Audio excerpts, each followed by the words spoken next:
Hey guys, just want to make a video about these LS swap harnesses, an issue we had that some of you guys might end up having.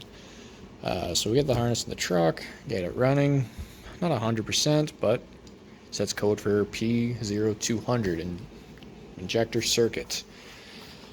So check all the wires, all the injectors, everything's fine.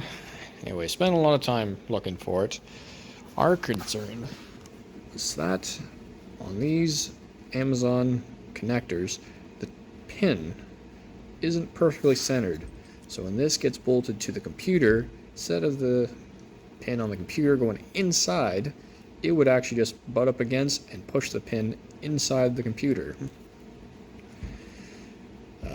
So what we ended up doing is just finding a set of OEM, GM, ECM connectors, swapping them out, and good as new.